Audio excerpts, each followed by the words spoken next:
Hello, loves. Thank you for joining me today. Today, I have Katherine here to share her experience about working with me inside of the Maker's Method. Katherine, thank you so much for joining me today. Welcome as usual. I love seeing your face. If you can, tell us real quick about the products you create and a little bit about your shop. I'm a handbag maker and I create handbags. And recently I've sort of pivoted my business a little bit. So I actually have a subscription service for handbags. That's what I do. That's who I am. And what's your new subscription service called? So it's called Sew Your Bag. And are you still selling with your handmade business, or are you just doing the subscription right now? Yeah.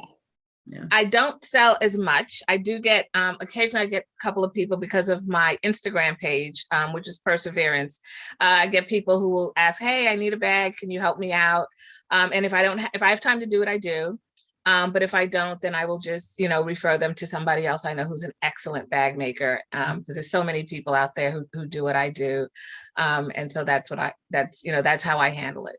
I absolutely love that. There's so many of us that kind of do the same thing, and it's so great that we can all share that space. There's room for everyone, for sure. So can you take us back to a time when you first started creating your bags and tell the listeners a little bit about what it was like to photograph those first few items you made and what kind of challenges you were facing?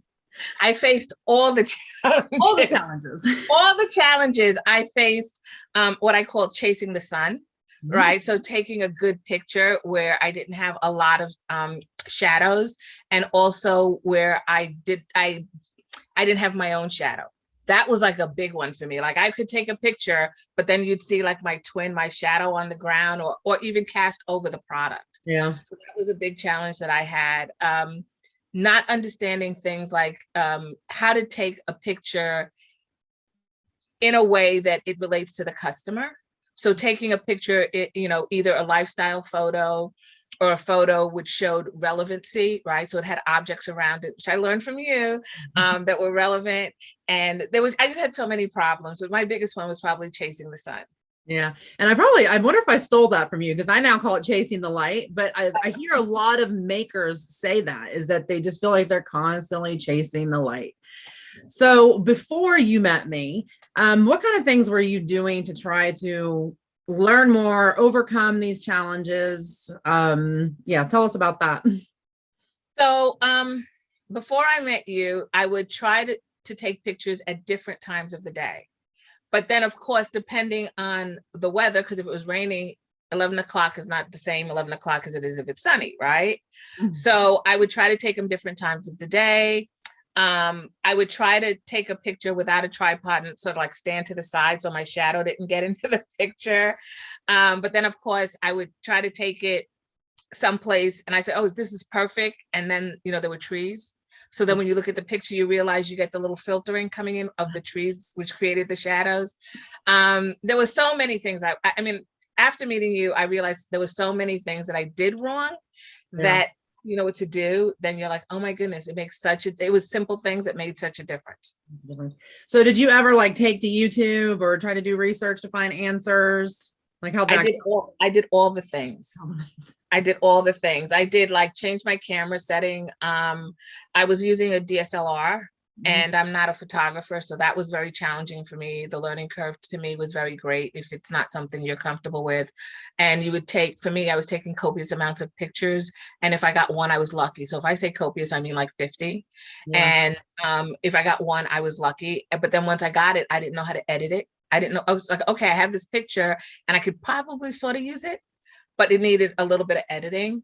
And then, yes, definitely I went to YouTube, but I just felt like nothing was really basic the way I needed basic, right? So even though it said basic or beginner, there was a certain level of understanding that the presenters expected people knew, right? So I'm teach me like I'm a 2-year-old. Now, can I ask you why you decided did you already have a DSLR camera before you started your handmade business, or why did you decide to buy one? So I already had one. Okay. And I decided, okay, well, maybe this can be used in some way, because I would use it minimum, on auto, put auto on everything, right? My favorite thing.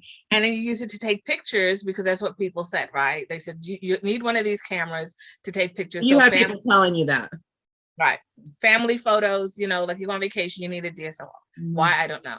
But it was just like, you know, this is what you need to get good pictures. And I always believed that that's what you needed. My mother used to do photography, did black and white. And her camera of choice was a Minolta. I have a dark room actually still in my basement because she used to develop her own black and white pictures. But Amazing. so I grew up believing that that's how you get great pictures. Yeah. Yeah. And I mean, you know, back then that was true. That was for sure true. So then you met me, right? And once you found me, Wonderful. what kind of actions or what kind of takeaways, even in the first, like, you know, few months of being with me, did you feel helped you overcome some of those struggles? So I think in the beginning, understanding lighting was key for me, right? So understanding the whole concept of what is lighting, how can you make it work to your advantage? The other thing that I think I loved about the course is that I could use my cell phone. I didn't have to overcomplicate the process of taking pictures. So the fact that I could take this, what I considered a doorstop, I know it's very expensive doorstop, but I could take that and set it aside and just use my cell phone to take great pictures and understand light. So once I understood what I was looking for, and I think that was key, I didn't know what I was looking for. And once I understood lighting, I now knew what I was looking for. So when I looked at my pictures, I looked at it through a different eye. So I call that reading the light. So you learned how to recognize the light, to read the light, figure out where there was more or less light, all that kind of stuff, right? Right. And how to block the light that I didn't want, something else that I learned. So it was definitely, it wasn't baby steps, it was big baby steps, right? So it was a lot of things that I changed, or those three things for me made such a difference, and they created the foundation and helped me to grow and get better and better every time. And you built the light box too, yes? I absolutely built my own light box. Thank you. The beast. The beast. And how did the beast change your life? All the time. Huh? How did the beast change your life? Oh my goodness. I didn't get wet because I didn't have to go outside to take a picture. I think like the beast, I use it now for like everything. And when I tell people I built my own light box and I don't, you know, it's like, oh, you take such great pictures. I said, well, let me tell you.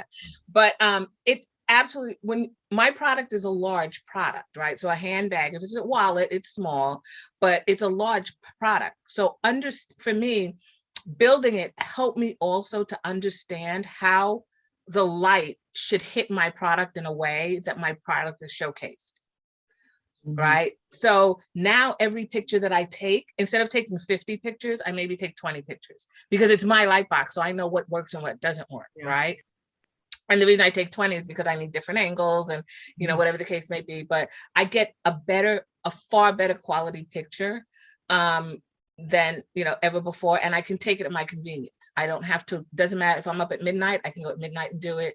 And I can take it any day. I don't have to worry. I'm not running after the sun. I have my own son. Son. I love that. I might have to steal that. Your own son. So how has having a proper light setup, how has that changed your editing process? Let's talk about that a little bit, because a lot of makers say I spend hours editing. It's very interesting because when you talk about like, here goes, use this, it's on your phone, like everything was on the phone. So my editing process happens anywhere. I'm commuting into the city, I take my pictures, I commute into the city, and within minutes, I can edit that photo because I've shot it the correct way, right? Because I have the light box. So I know that this is a good picture, and I can look at it and go, okay, yeah, if I do some editing, it'll work. Being able to edit in a minute, saving my looks because it is a consistent lighting. Yes. So I can then say, okay, I'm going to take this, save a look, you know, once I start editing, I just I say, oh, it's this look I need. I've saved it. And within minutes, I have a good picture. I'm like, file, send, export, whatever. But I can actually do, when I need to photograph something, within for me, like 15 minutes, maybe 30 minutes, depending on, you know, what I want to do and how I want to do it, because it's staging and all of that that's necessary. But the editing is super simple. I want to touch on what you said there because the listeners may not realize what that is. So I recommend a free editing software on your smartphone called Snapseed. And just like Photoshop or Lightroom and Function, you can create light presets inside of Lightroom or actions inside of Photoshop. Looks is the same thing, and it's for the Snapseed app. And what that means is you can take an image and you can apply a bunch of edits to it, and then you can save all those edits. So when you have a consistent light setup that's giving you the same results every single time, you can literally take one image, put it into your phone, adjust a couple edits. Because with the light box, I go in, I have to adjust color temperature sometimes depending on what I'm shooting, and I raise the exposure a little bit because I always underexpose my images just to make sure we're not blowing out detail. But you can save that look, and then next time you go to upload the next image, you just click one button and it applies all of your previous edits. You can only do that if you have a consistent light setup. So that was a great point. I learned that from you. Oh, go ahead. What were you going to say? I'm sorry. I said I learned that from you. Oh, yeah. But that was a good point to bring to light. Yeah. So one last final question for you, but how did the results, so you overcoming some of these struggles, how did those kind of creep into other areas of your life? Like back when you were making the bags, I know that you were getting noticed, right? So talk about that a little bit. Yeah. So when I was making my bags and my feed, I know some people will take their feed and like delete things, but I left it there because my feed was my journey, right? So I could see my pictures before and my pictures after, and I can see the difference in them. And I want people to see my growth. So I think that's critical, especially when you're trying to connect with people within social media. And, because people would come to me and say, oh my goodness, that's such a beautiful bag. Or, oh, I love your bag makers say, I love your pictures. How do you get them? And I said, wait a minute, let's go through my feed, right? Like it wasn't always like this. Right. And so it helped get me noticed within my own community, right? With people in my community going, hey, I like your pictures. Can you give me some tips? Can you tell me something? So I don't have a problem sharing. I share with people if they want to know. But also got me noticed because customers would come to me because I presented them with a picture that looked like it was like out of a magazine. Right. Sometimes when you're a crafter or a maker, the quality of your photos, people interpret as the quality of your product. And that's not always true. Right.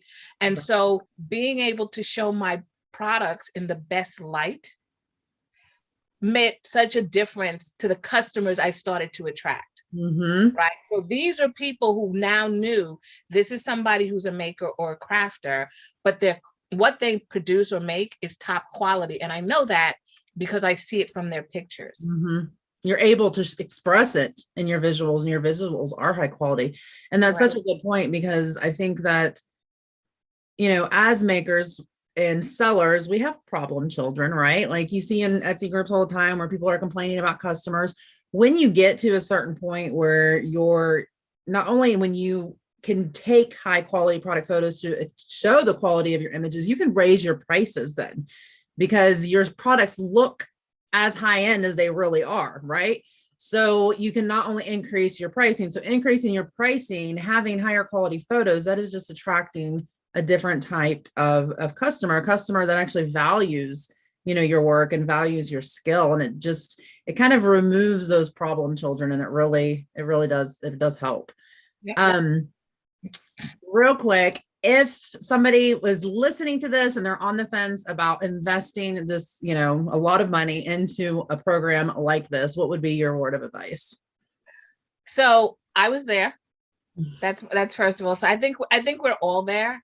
I don't think I could have gotten to where I am today without this program. Right. So being able to actually talk to somebody about what I need and for them to be responsive to what I'm asking them for and send me in the right direction. I every time I spoke to you and you said, Katherine, do this, I got results, whether it was in a sale, whether it was, I got a better quality picture that I could post.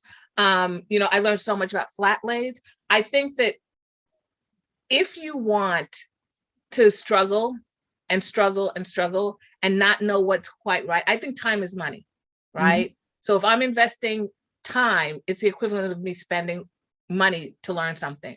I prefer to tell somebody what I need, and then say, okay, now I want you to help me get to where I need to get, right? And I think that advice is worth, it's for me, it was immeasurable. I morphed my business in such a way that I create a catalog every month using the skills, and I put pictures of what's in the box, and I still use those skills today. So what you're learning, you will use in the future. And when you look at it, it's pennies. It's pennies what you would spend for, a course like this over time. And I really, really appreciate you for doing this. I really do. I learned so much, and I'm still learning. Now, I think that's one thing. So a lot of makers, they purchase courses, right? And then they either don't have support, or they buy a course and then they never have access to the actual expert. So was that like a part of why you wanted to invest in me? Because I say straight up from the beginning, I am a one-person team. I am the person that is in the group answering all the questions. I encourage you guys to tag me. I encourage you to show up and ask the questions. It's the only way you're going to grow. So I very much encourage that. And so that was something that very much helped you because you got personalized solutions. Absolutely. I think for me, I've been in so many groups and I have spent money on other courses, but you put information, or you put a question in the group, and somebody will come back and say, oh, we'll do this. And I think to myself, well, I asked the question because I don't know how to do that. So now you're talking at a different level. For me, when I joined this group, you would take time out, and it's not just for me, because I see you do it for other people, everybody in the group. You would say, hold on, Katherine, I'm going to record a video showing you what I'm talking about. Or, do you have time? I can talk to you about this. Maybe we could do it very quickly and we could chat about it or whatever. And I just felt like I was having one-on-one coaching with you. And I've never felt that way in any other course that I've paid for. I've never felt like I could reach out and touch that person. Yeah. And so that's why I think for me, this was invaluable. And that's why I also think that by me, you made me want to do the work. That's cool. That's really cool. Thank you for that. I knew that you were looking at me personally. I knew you were looking at me. And so I felt like I have to do the work. And you made me want to. Because I chase you guys down sometimes. I'm like, just checking in on you. Haven't seen you in a while. Yeah, you do. Even today, you check in on me. But that's something that's super, super important to me, because the other thing too is when you look at the entire spectrum of everything product photography related, it's almost impossible to include every single scenario with every single type of product into one course, right? And this is like with the Maker's Method, I think that was the third or fourth time I've updated the course over the past 3 years.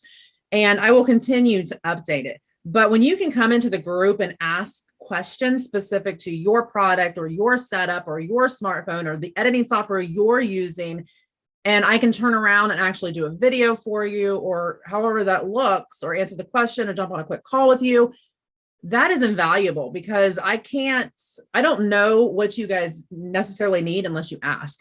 So like I said, I encourage you guys to show up into the group, ask your questions, get that personalized support, because my program is not a one size fits all. The course is very much based on, what the majority would want to look at, but there are some, it's not absolute. So by showing up and getting that personalized support, it really, really helps you get results. It just does. Yeah. And it's available to you, so you can always go back and reference it. Like if I forgot something, I'll be like, wait a minute, I know Christina said this. Let me go back and just refresh my memory about what this means, or what am I doing wrong, or, whatever it is. So it's always available to me, even if I ever need it at any point as a refresher, which sometimes I do.